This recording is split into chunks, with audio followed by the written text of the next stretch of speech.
E é isso, meus irmãos. Nós estamos falando o tema principal é não pelo que vemos. E eu trago um subtema, o segredo para viver e para enfrentar as crises. E o nosso texto se encontra em 1 Samuel 30. 1 Samuel 30, do versículo 1 até o 6, diz assim: Quando Davi e seus soldados chegaram a Ziclag, no terceiro dia, os amalequitas tinham atacado o Negueb e incendiado a cidade de Ziclag. Levaram como prisioneiros todos os que lá estavam, as mulheres, os jovens e os idosos. A ninguém mataram, mas os levaram consigo quando prosseguiram seu caminho. Ao chegarem a Ziclag, Davi e seus soldados encontraram a cidade destruída pelo fogo e viram que suas mulheres, seus filhos e suas filhas tinham sido levados como prisioneiros. Então Davi e seus soldados choraram em alta voz até não terem mais forças. As duas mulheres de Davi também tinham sido levadas, Ainoã, de Jezreel, e Abigail, de Carmelo, a que fora mulher de Nabal. Davi ficou profundamente angustiado, pois os homens falavam em apedrejá-lo. Todos estavam amargurados por causa de seus filhos e de suas filhas. Davi, porém, fortaleceu-se no Senhor. Amém? Oremos. Querido Pai Celestial, eu quero me entregar nas Tuas poderosas e benditas mãos e entregar o coração dos meus irmãos aqui. Usa-me, Senhor, como Tu bem queres. Usa-me, Senhor, como Tens feito. Prepare, Senhor, o coração da igreja para receber essa palavra. Repreenda o inimigo de roubar esta palavra do coração dos meus irmãos. Em nome de Jesus. Amém. O segredo para viver e o segredo para enfrentar as crises. Esse texto que nós lemos em 1 Samuel é uma história de Davi, e todas as histórias de Davi, elas são conhecidas, né?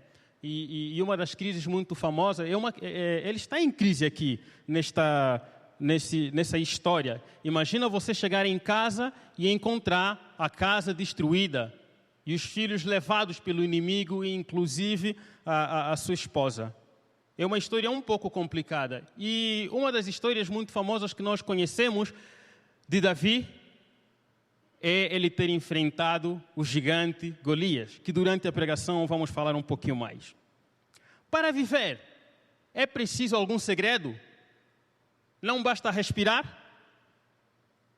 Que segredo é esse? Por que nós passamos por tribulações? Uma das perguntas que muito fazemos é: Deus esqueceu-se de mim? Além das crises, o que mais eu tenho que vencer? Essas perguntas vão nortear a nossa pregação. Essa palavra crise, né, ela vem do latim, crisis, e significa momento de decisão, de mudança súbita ou de dificuldades. Os três pregadores que me antecederam, o pastor César falou de verdade, fé e experiência. O Gustavo falou uma fé que salva. E o pastor Mário Simões falou, o tema foi como vencer as crises. E hoje eu trago o segredo para vencer e o segredo para viver e para enfrentar as crises. Bom, queridos, existem pelo menos três tipos de crises que afetam a humanidade. As crises acidentais, ou situacionais, crises de desenvolvimento e as crises existenciais. As crises situacionais são aquelas que ocorrem quando surge uma ameaça repentina ou perda inesperada, como, por exemplo, a morte de um ente querido, uma doença súbita e assim por diante. As crises de desenvolvimento são as que surgem no curso do desenvolvimento humano normal, tais como a entrada na escola ou faculdade, ajustes no casamento, paternidade e assim por diante. E temos também as crises existenciais que surgem quando somos forçados a enfrentar verdades perturbadoras, que nos forçam a compreender fatos tal como o fracasso, a velhice, falta de propósitos, doença incurável e etc. A verdade é que essas crises podem gerar dor e sofrimento. A crise é uma forma de despertar as pessoas e países, não é? Então, queridos, por que nós passamos por tribulações? Aqui, meus queridos, é preciso entender um pouquinho a origem dos nossos problemas. A crise, mundialmente falando, começou lá no Jardim do Éden, com a desobediência do primeiro casal. E até os dias de hoje, quando nós desobedecemos a Deus, nós acarretamos crises para a nossa vida. Tem consequências terríveis quando nós desobedecemos a Deus. Apesar dos problemas terem começado lá no Jardim do Éden, é preciso lembrar, irmãos, que Deus preparou todas as escapatórias. Deus já preparou o resgate. O plano de salvação começou também lá, quando o primeiro casal desobedeceu a Deus. Amém? É no momento de tribulação que nós muitas vezes nos questionamos: por que Deus? Por que isso está acontecendo comigo? Por que o meu casamento? Por que a minha empresa teve que falir? Por que o meu filho teve que partir? Por que tudo tem que ser difícil para mim? Alguém já fez esse tipo de perguntas? Nos momentos de crise nós temos perguntas a fazer, e muitas delas sem respostas. Queridos, eu não tenho todas as respostas para as perguntas difíceis que existem na Bíblia. Não tenho tanto conhecimento para responder todas as perguntas que existem. Mas eu tenho experiência para mostrar e provar que Deus é real, ouve e responde às nossas orações. Aleluia! Então, quando nós passamos em crise, é para reconhecermos que somos totalmente dependentes de Deus, para nos mostrar que nada foge do controle de Deus, para nos moldar e fortalecer. Se eu não passasse dificuldades, eu não seria o homem que sou. E naquele momento eu não entendia. No momento da crise você não entende o propósito. Só depois de aprovado, só depois de ter essa experiência, é que você entende a razão pela qual Deus te deixou passar naquela fase. Uma vez no Rio de Janeiro, eu fui para a barbearia e posto lá, eu encontrei muitos jovens naquela barbearia. De repente começou um debate sobre as religiões. E falavam do islamismo e tantas outras que ali existem. E depois começaram a debochar do cristianismo, falando mal de Jesus. E eu me senti mal naquele momento. Eu disse: isso não é verdade que eles estão a falar de Jesus. Eu tenho experiência com Cristo. Eu sei que Ele é o mesmo ontem, hoje, para sempre. Ele responde: isso não é verdade. Então comecei a responder. Quando eles descobriram que eu sou cristão, aí começaram a chover perguntas difíceis que eu não tinha como responder. Eu me senti derrotado no momento. Então eu comecei a orar a Deus naquela barbearia. Eu disse: Deus, me ajuda. Eu sei que o Senhor ouve, isso não é verdade. E o Espírito Santo me repreendeu naquela hora: não é para discutir com as pessoas. Não é para debater o quão você conhece. Mostra o que Deus fez na tua vida.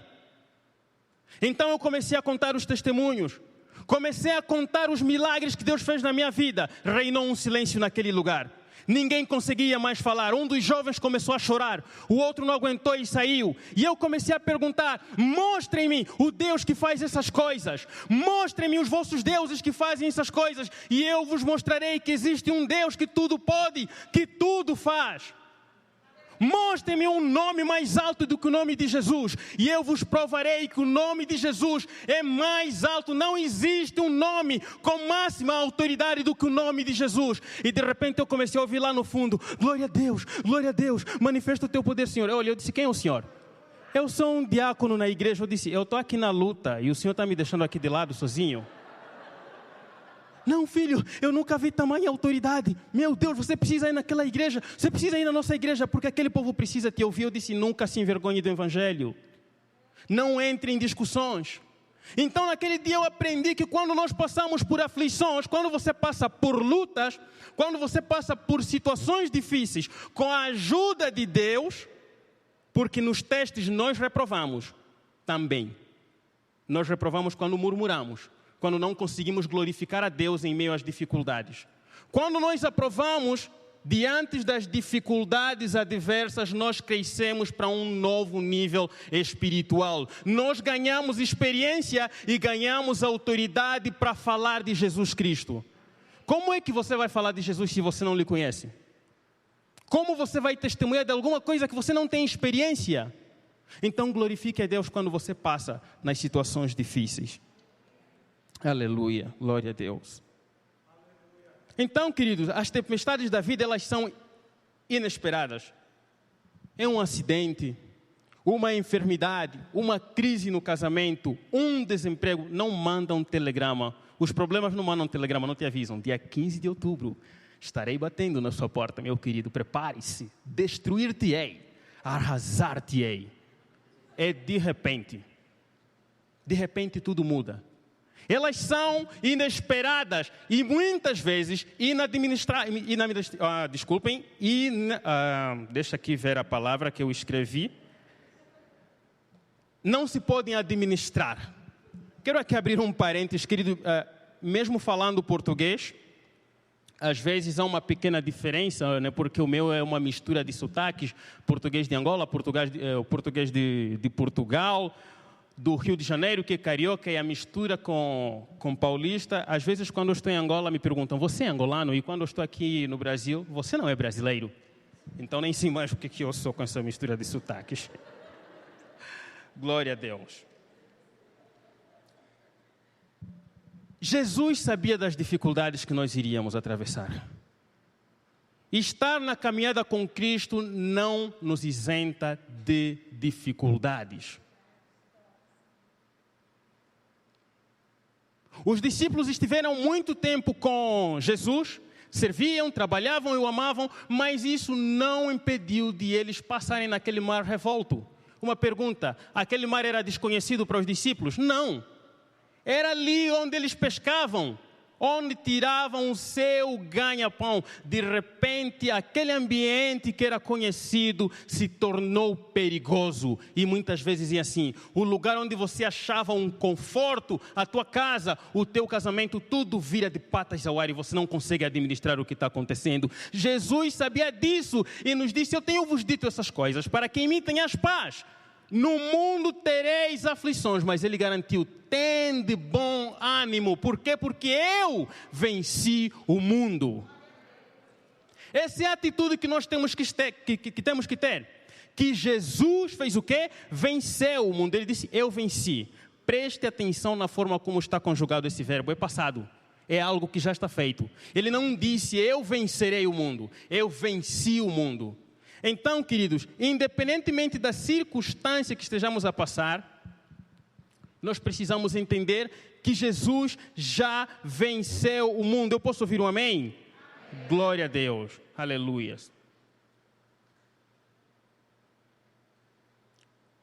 O que leva uma pessoa a fazer esse tipo de pergunta? Deus se esqueceu de mim? Alguém já passou por essa experiência? Por tantas dificuldades e perguntar onde está o Senhor e se Deus se esqueceu?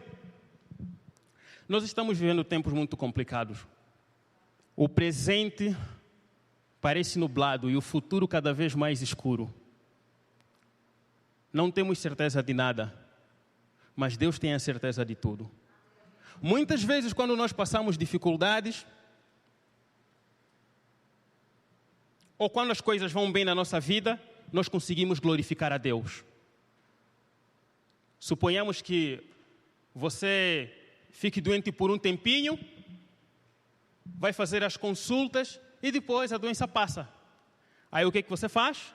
Glória a Deus, o Senhor me curou. Mas se essa doença prolongar por muito tempo e você sofrer cada vez mais, pode se questionar, Senhor, onde está o Senhor? Por acaso o Senhor esqueceu-se de mim?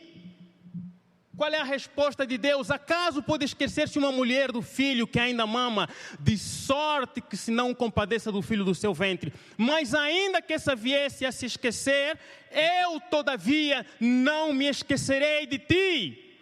Deus não se esqueceu de você. Conta-me uma coisa na tua vida que surpreende a Deus. Qual é o problema que Deus vai olhar para a sua vida e dizer assim: não sabia que isso iria acontecer na vida do Anderson? Ele sabe de todas as coisas e nos conhece desde o ventre da nossa mãe. E todo o tempo da nossa vida está entregue nas mãos de Deus. Deus não se esqueceu de nós. Aleluia! Glória a Deus. Deus é o nosso refúgio em tempos difíceis. Veja o que o Salmos 34:18 diz: perto está o Senhor dos que têm o coração quebrantado e salva os de espírito oprimido.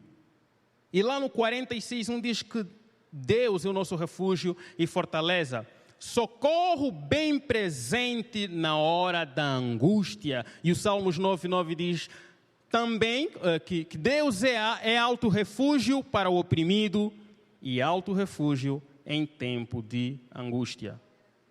Mas para que serve uma fortaleza se não em tempo de guerra? Meus irmãos, se eu fosse a única pessoa a contar testemunhos e nada acontecesse na vida das outras pessoas, talvez você poderia duvidar e dizer: só acontece com ele e comigo não? Mas dia após dia nós escutamos, nós ouvimos testemunhos, e o pastor leu aqui alguns testemunhos. O pastor Simões contou o testemunho do filho dele aqui no domingo passado. Que livramento, né?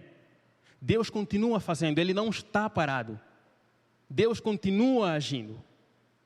E como o pastor disse, que os testemunhos fazem o que? Glorificam a Deus. E nós precisamos entender, meus irmãos, que quando Deus me faz passar numa situação, quando Deus te faz passar numa dificuldade, numa situação complicada, não é só para você, é para alcançar outras pessoas. Porque quando nós escutamos o que Deus fez nas outras pessoas, nós fizemos o que? Ganhamos esperança, porque nós servimos o mesmo Deus. Se Deus fez na vida do meu irmão, Ele pode fazer na minha também. Aleluia! E por falar em guerra, queridos, eu venho de um país que sofreu 27 anos de guerra. E eu gostaria que você entendesse muito bem, quase 30 anos de guerra, porque não foram 27 semanas, não foram 27 meses, não foram 27 dias. Foram 27 anos de guerra. Na verdade, Angola, desde a sua fundação, está sempre em crise. É uma nação muito jovem, fundada em 1975, e o Brasil é o primeiro país do mundo a reconhecer a independência de Angola. Um país em guerra é um país sem desenvolvimento, sem educação, é um país com mortes, com doenças, com fome e etc. É um país em crise. Se vocês assistirem o filme Lágrimas do Sol, lembra muito o que eu passei em Angola, eu e minha família. Acho que nesse filme um dos americanos diz que Deus esqueceu a África. E muitos americanos e europeus olham para a África e dizem que Deus esqueceu a África. Mas não é verdade, porque é cada milagre que acontece naquele lugar. Deus está em lugares onde a gente pensa que Ele não está. E eu fui nascido nesse país em guerra. Fui nascido em tempos de crise. Aos 5 anos, até os 5 anos, meu pai tinha uma casa. E a casa tinha as condições mínimas de sobrevivência. Minha mãe disse que estávamos bem. Até 1992, quando rebentou uma guerra, eu tinha 5 anos de idade nessa altura. E eu lembro daquela noite que nós saímos de casa. Minha mãe me vestiu 2 calças, porque teríamos que deixar toda a roupa para trás, não há tempo para pegar as coisas. 2 blusas de frio. E eu não sei como a igreja fez, mas parece que a igreja combinou de todos nós nos encontrarmos na igreja e fugirmos todos juntos para a mata. Eu quero que você entenda para ver como Deus nos livrou. Ele é o mesmo ontem, hoje e será para sempre. Chegamos todos juntos na igreja. Foi assim, enquanto nós saímos de casa, tiroteios nos outros bairros. Guerra não é um ambiente muito bonito, não. Saímos à noite, nas pressas, sem pegar comida, sem pegar a documentação e deixamos a nossa casa. Nos encontramos na igreja, um irmão percebeu a notícia muito tarde da guerra, chegou na igreja de cuecas. E lá estávamos nós. Depois de uma oração, nos metemos a caminhar para a mata. Naquela noite atravessamos rios. Eu tinha 5 anos. Meu segundo irmão estava com 3 anos. Depois que chegamos na mata, acampamos. Um dos irmãos, ao fazer a sua cama, estendeu em cima de uma cobra grande. Mas não fez nada a cobra. Ele percebeu no dia seguinte que ele estava em cima de uma cobra. Acredito que com alguns movimentos involuntários, né? Meu Deus, o que é isso? Onde é que eu estou? Primeiro livramento. Meu pai, nessa altura, era enfermeiro. E o objetivo do inimigo era matar todos os enfermeiros, começando pelo meu pai, cortar a cabeça de todos os enfermeiros. Então os inimigos estavam a nos procurar na mata. Olha o que Deus fez aqui. Nós acampávamos em algum lugar e percebíamos o inimigo chegar. Na mata é fácil identificar se alguém fumar ou se alguém fazer uma fumaça, é fácil. E nós cozinhávamos. Quando percebíamos que o inimigo estava a chegar, apagávamos a fogueira. O inimigo chegava próximo de nós, nós os víamos, mas eles não conseguiam nos ver. Vou repetir, nós conseguíamos ver o inimigo, mas eles não conseguiam nos ver. Não era uma mata muito fechada para se esconder. E tinha crianças recém-nascidas. Era impressionante que naquele momento nenhuma criança chorava. Se uma criança gritasse, mamã, todos nós iríamos mamar naquela hora. Não aconteceu num dia. Vários dias o inimigo passava próximo de nós. Nós conseguíamos olhar para o inimigo. Eles passavam conversando e não conseguiam nos ver. Cultuamos na mata. Adorávamos ao Senhor na mata. O pouco da comida que levamos acabou. E começamos a comer os frutos silvestres. A fome apertou. Então, quando o governo percebeu que os enfermeiros e os médicos corriam perigo, mandou os militares para ir buscar todos os enfermeiros. Então, a partir dos 5 anos de idade, foi difícil ver o meu pai até os 10 anos. Fiquei com a minha mãe. Andamos de uma cidade a outra a pé. Eu disse que uma cidade com guerra, a fome aperta. Quero lembrar que desde os 5 anos de idade, eu sabia o que quero ser. Deus já tinha colocado no meu coração o sonho de ser piloto de avião. Em 1992, perdemos a nossa casa. Creio que meu pai tinha 2 casas, porque eu lembro de termos mudado de uma casa para outra. Nós perdemos tudo. Zerados na mata. Andamos de uma cidade para outra. Chegamos no Lubango, que é a cidade de uma das províncias. A divisão demográfica aqui no Brasil é por estados, estado de São Paulo e estado do Rio de Janeiro. Em Angola, a divisão é por províncias. Províncias do Cuando-Cubango, província da Huila e província de Luanda. E a minha terra, meus irmãos, Cuando-Cubango, era zombada como terra do fim do mundo. É a terra menos desenvolvida. Era a terra menos desenvolvida. E eu não venho, as pessoas gostam muito de embelezar, venho de uma família humilde. Humildade não tem a ver com posses, mas tem a ver com caráter. Eu venho de uma família pobre. Mas vai acompanhando a história para ver como Deus operou na minha família. Então, aos 10 anos de idade, a fome era tanta que pela primeira vez eu comi pão do lixo. Eu e o meu irmão. E quando eu quero dizer lixo, meus irmãos, não é lixo onde está assim no container, tudo bonitinho, pintado, lixo separado, lixo reciclável e o orgânico.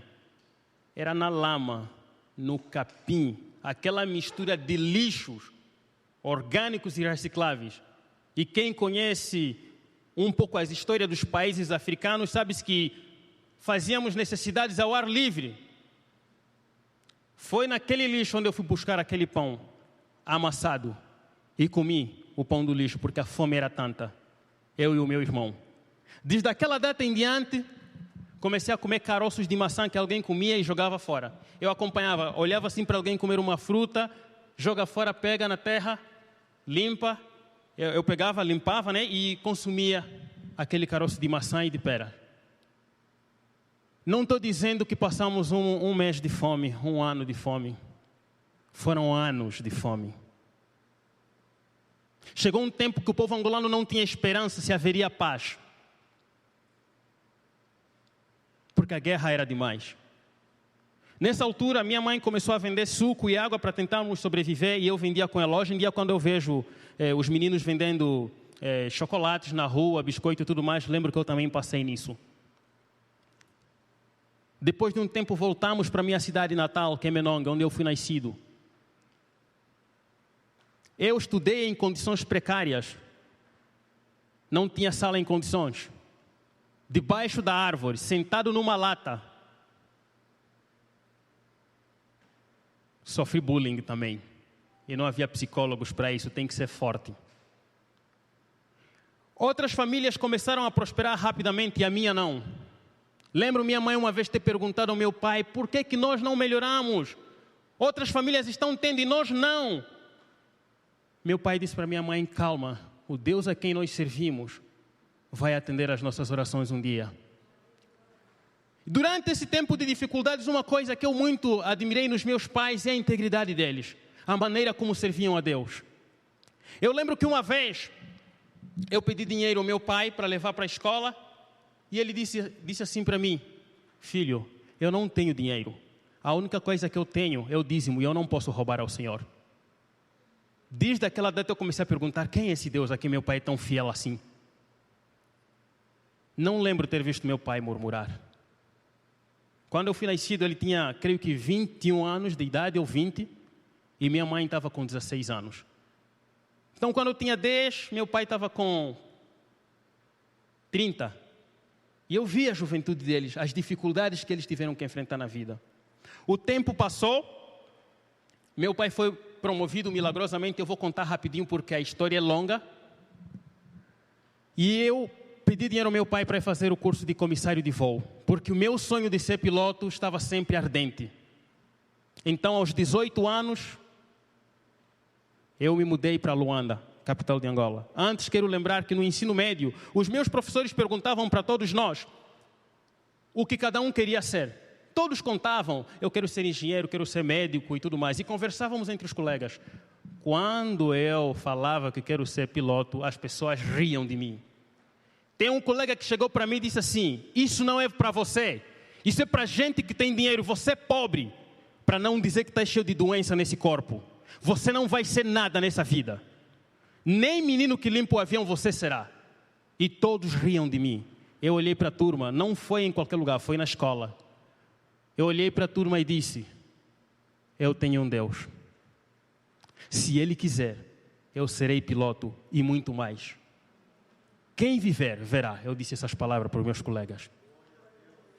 Por vir de uma família pobre, num lugar que era deixado de lado, chamado de fim do mundo, eu comecei a pensar e ser ansioso. Eu tive sintomas físicos de sofrer de ansiedade, por sofrer de ansiedade. Meu peito doía e os médicos não conseguiam identificar o que era. Eu estava ansioso porque minha família não tinha condições. Na altura, o curso de pilotagem em Angola, isso foi em 2008, o curso estava $54 mil. Eu disse, só milagres é que podem fazer isso. Mas aí eu descobri que poderia começar sendo comissário de voo. Então me mudei para Luanda. E quando eu cheguei na escola, mandaram eu ir fazer os exames médicos. Angola, para quem tiver o privilégio de conhecer, é uma terra também de brancos e negros. E durante muito tempo, nós éramos deixados de lado. E os bons empregos eram somente para os descendentes de portugueses. Eu cheguei naquela clínica, o dono da clínica deu uma olhada do tipo assim, esse menino está reprovado. E eu comecei a tremer. Porque meninas lindas e pessoas muito bonitas que aparentemente estavam capacitadas para ser tripulantes, quero dizer que nessa altura eu estava pesando 59 quilos, eu estava abaixo do peso para ser qualificado. E eu vi aquelas pessoas a reprovarem e comecei a falar com Deus. Deus, olha, essa menina reprovou, olha, aquele reprovou. E Deus falou ao meu coração, eu sei que você está com medo, porque eles têm pais generais, eles têm tios governadores, mas você me tem a mim, Deus dos deuses e Senhor dos senhores, vai lá, porque eu sou contigo.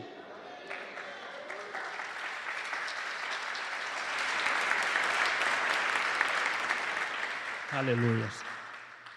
Então eu fui para lá. E toda vez que fazia um exame, eu cantava no meu coração.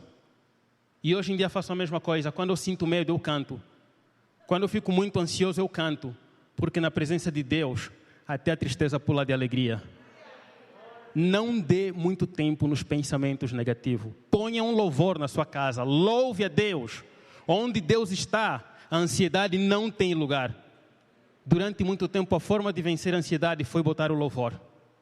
E eu comecei a cantar naquela clínica.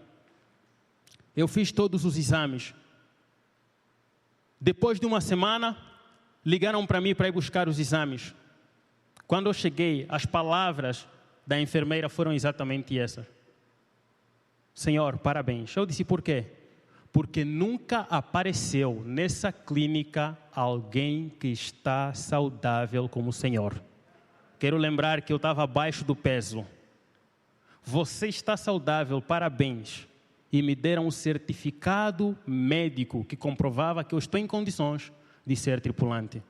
Eu disse, meu Deus, liguei para minha mãe. Mãe, eu passei no exame médico. Minha mãe perguntou, meu filho, quem é que te ajuda? Você está sozinho em Luanda? Eu não tenho família em Luanda, na capital. Minha família mora toda no interior. Eu disse, mãe, eu tenho um Deus. É Ele que me ajuda. Então fiz o curso de comissário de voo.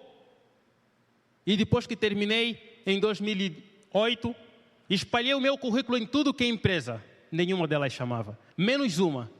Não entreguei o meu currículo nessa que eu estou atualmente, a TAG Linhas Aéreas de Angola. Sabe por que eu não entreguei? Porque é muito difícil. Angola é um país corrupto e tem que ter QI. Quem indica? E eu não tenho quem indicar. Eu disse, como é difícil, não vou. Espalhei os meus currículos nas empresas pequenas, aquelas que só faziam voos lá dentro. Eu não entendi o que Deus estava me dizendo. Deus estava dizendo, eu tenho coisas grandes para você. E eu dizia, eu vou nas coisas pequenas. E essa luta levou 6 meses. E por não entender a Deus, eu questionei Deus, por que nenhuma empresa está me chamando? E em setembro de 2009, a TAG começou a precisar de comissários de voo. Então publicou no Jornal de Angola que estava precisando de comissários de voo. Eu disse, eu não vou, é difícil entrar nessa empresa. Os irmãos da igreja ligaram para mim, Rafael, vai, tenta pelo menos. Então eu fiz uma oração a Deus, eu disse, Deus, muda a minha história. Olha onde eu saí, olha a minha família como está. Muda a minha história, por favor, Senhor. Eu fui para lá no penúltimo dia. Encontrei uma enchente de pessoas e me senti derrotado. Voltei para casa. Quando eu cheguei em casa, queridos, Deus me questionou por que eu voltei. E assim como eu estou falando convosco, eu comecei a responder literalmente para Deus. O Senhor não viu?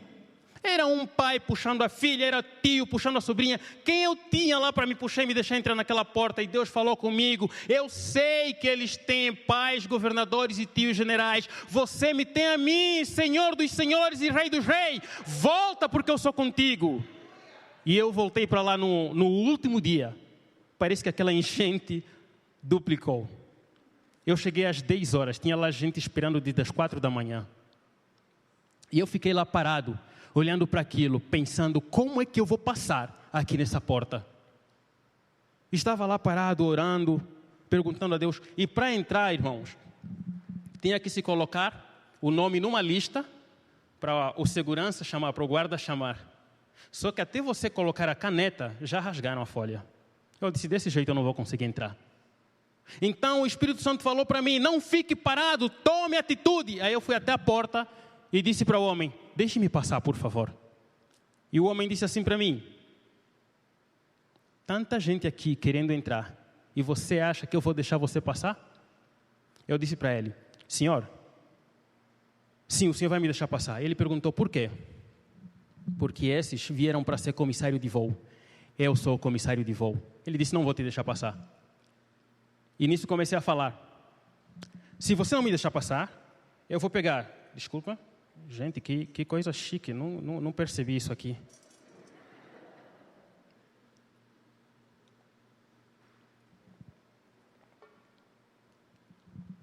E eu peguei o meu certificado médico, que não servia para nada naquele momento, e comecei a falar para ele: se você não me deixar passar, eu vou pegar o teu documento, uma cópia, eu vou para o Instituto Nacional da Aviação Civil, eu vou fazer uma denúncia contra o senhor. Ele olhou para mim e disse assim: você fala demais, entra.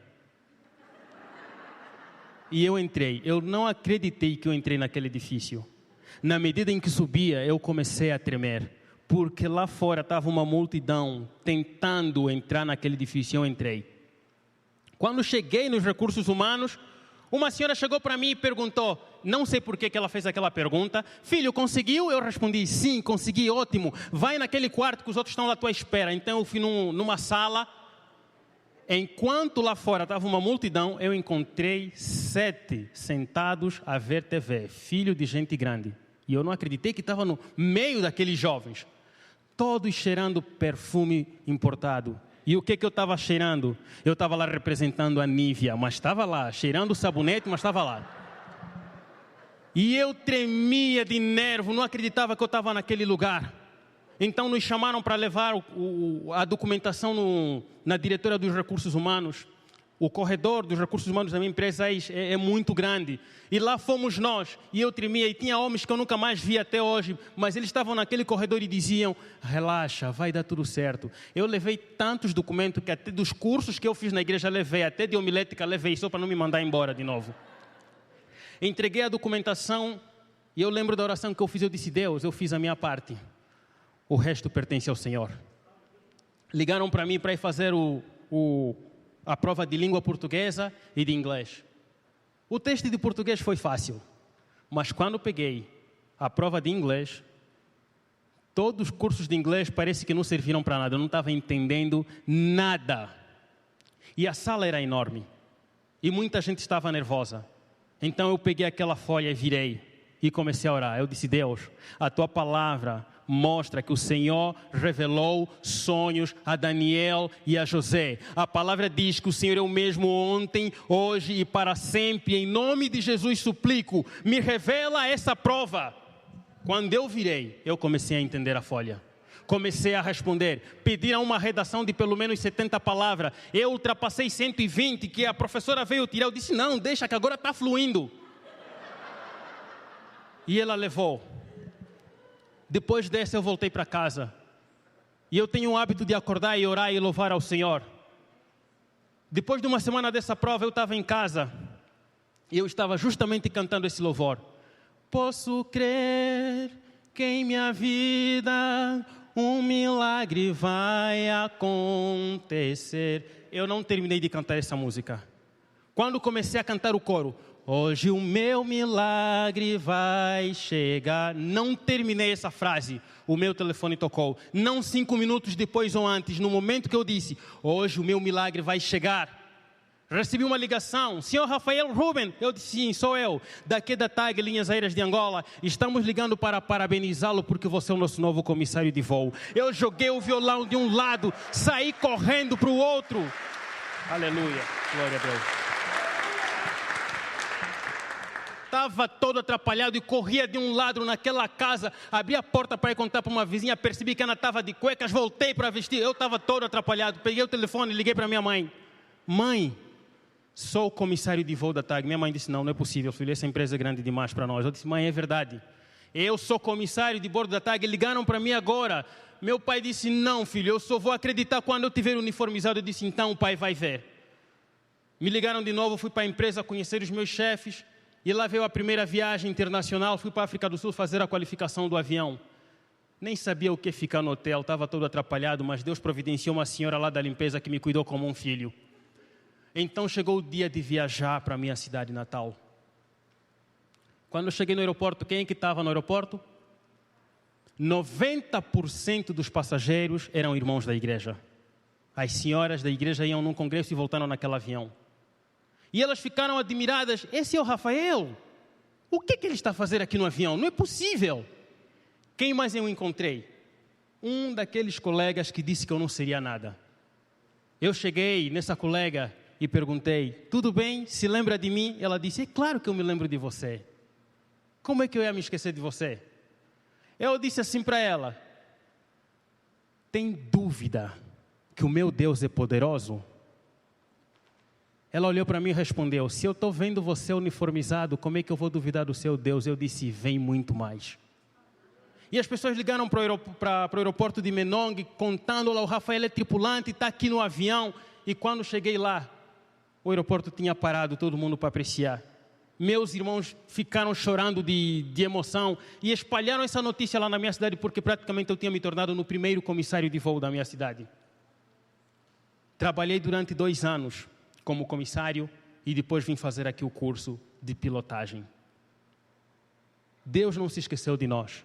Deus é o nosso refúgio em tempos de dificuldade. E eu pude provar isso várias e várias vezes.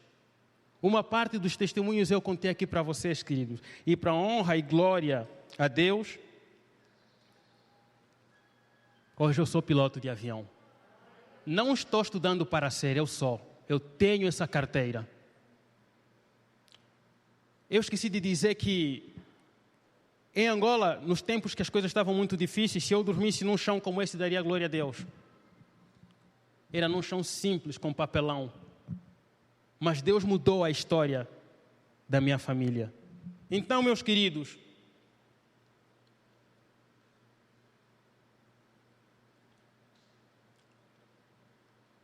a crise é a melhor hora para um milagre acontecer. Deus opera nos momentos de crise. Se estiver tudo bem com você, está tudo bem. Não lembro alguém, eu não conheço alguém que orou a Deus pedindo ajuda porque está tudo bem. Socorro, Senhor, está tudo bem comigo, Pai, intervém na minha vida, eu não aguento mais, Senhor. Eu estou empregado, eu tenho saúde, está tudo bem, Senhor, me livra dessa situação. Ninguém faz esse tipo de oração. Mas é no momento de crise que Deus opera. E Deus pode operar nesse momento, nesse tempo turbulento. E nessa fase dessa doença bem famosa, eu sou uma das pessoas que foi afetada pela Covid. Eu tive Covid-19. E fui curado.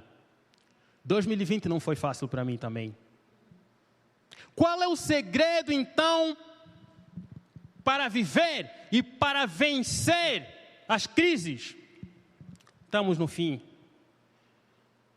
Estamos no fim do culto, mas permitam-me, porque eu gosto muito de cantar mesmo, tem um louvor que responde essa pergunta. O segredo para viver e para vencer as crises. Eu quero pedir a todos, preste atenção em cada frase desse louvor, porque ele responde qual é o segredo para viver e para vencer as crises.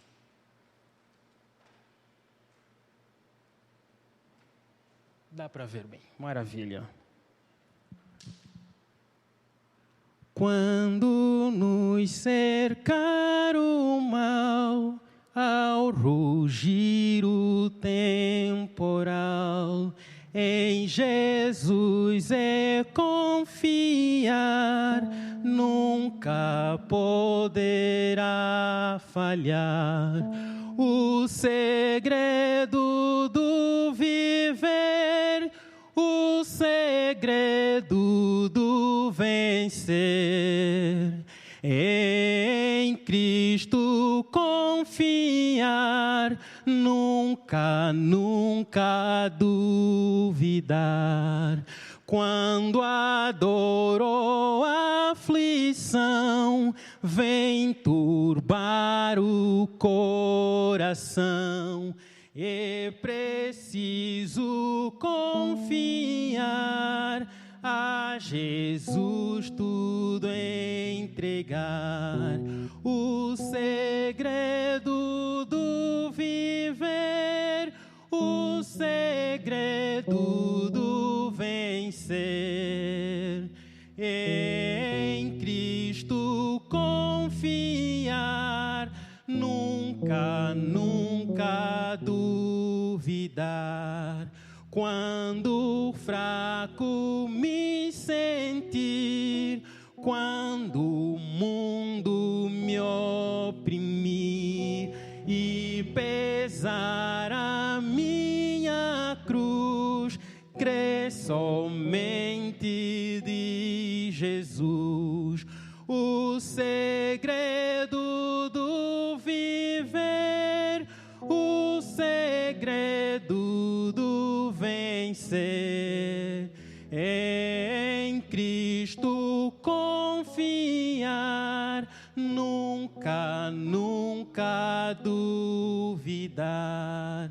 Quer nas trevas, quer na luz, sempre perto está Jesus, perto e pronto para salvar quem somente confia. A igreja, o segredo do viver, o segredo do vencer, em Cristo confiar, nunca, nunca duvidar. Você pode aplaudir ao Senhor?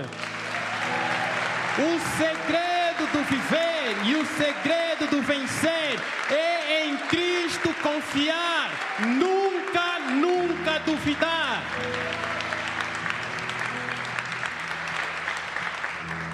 O segredo do viver é em Cristo confiar. Talvez você diga: Rafael, eu não vejo saída, eu não sei onde caminhar. Deus faz o caminho onde parece não ter caminho. Mesmo que você se encontre entre a espada e a parede, Deus tem a saída. Ainda que você se encontre em xeque-mate, Deus tem a saída. Você não precisa entender. Como nós acabamos de cantar, mesmo sem saber, um relacionamento sem confiança não é digno de existência. Confiar em Deus, meus queridos, é confiar na palavra de Deus.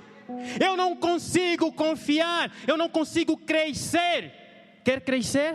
Lê a Bíblia e faça oração. Eu não sou mais forte do que você. Eu não sou melhor do que você. Sou apenas alguém que decidiu olhar para Cristo. E o que eu quero dizer para você nessa manhã é: olhe para Cristo, confie nele. Aleluia. A igreja em pé, por favor.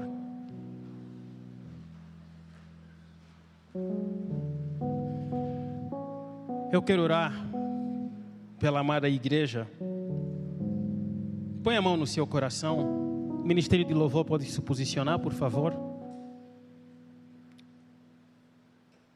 Querido Deus, queremos te dar graças porque Tu és bom. Em todo tempo o Senhor é bom, o Senhor nos surpreende, o Senhor continua falando aos nossos corações. Oh Pai, eu não sei a condição do coração de cada um aqui, mas o Senhor sabe. E Pai, eu quero repreender o inimigo de tirar a palavra de confiança do coração dos meus irmãos. Em nome de Jesus, Senhor, quero entregá-los nas Tuas poderosas e benditas mãos, para que essa igreja continue confiando em Ti. Ainda que a figueira não floresça, essa igreja continuará confiando em Ti. Se você puder, repita comigo: Senhor Jesus, nessa manhã, eu quero reafirmar o meu compromisso contigo. Não importam as circunstâncias, eu vou confiar em Ti. Se me faltar o pão, eu vou confiar em Ti. Se me faltar o dinheiro, eu vou confiar em Ti. Não importam as circunstâncias, eu vou permanecer firme. Eu e a minha casa serviremos ao Senhor. O Senhor é o meu pastor e de nada terei falta. Espírito Santo, tome controle da minha vida. Faça as Tuas águas fluir em minha mente. Em nome de Jesus. Amém. Aleluia.